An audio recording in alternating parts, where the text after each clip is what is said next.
London stocks fell in early trade on Thursday despite positive cues from Wall Street, as investors kept an eye out for the latest policy announcement from the European Central Bank and any Brexit-related headlines.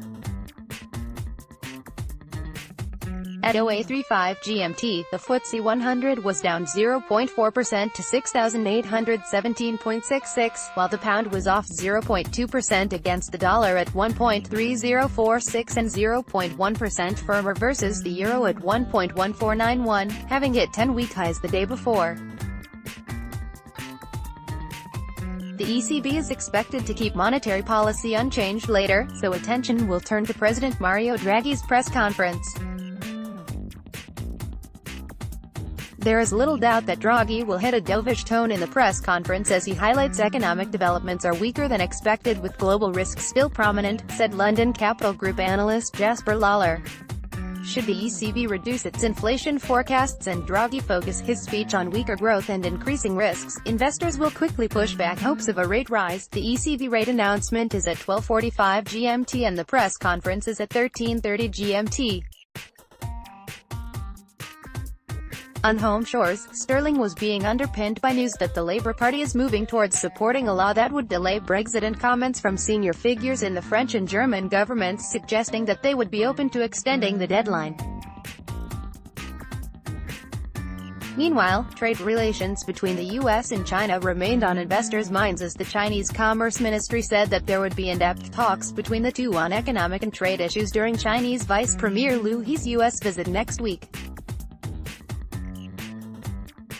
In corporate news, Anglo American was lower as it reported a 7% increase in total production on a copper-equivalent basis for the fourth quarter of 2018, compared to the same period in 2017, excluding the effect of the stoppage at Minas Rio. Online gaming provider 888 Holdings was also in the red as it said Chief Operating Officer Itai Posner has been promoted to Chief Executive Officer. Countryside Properties lost ground as the house builder and urban regenerator posted a 28% increase in first-quarter completions, mostly thanks to a boost from affordable housing. Restaurant Group, which completed the acquisition of Wagamama in December, was also weaker as it reported a 2% dip in 2018 like-for-like sales but said it expects to deliver profit in line with market expectations.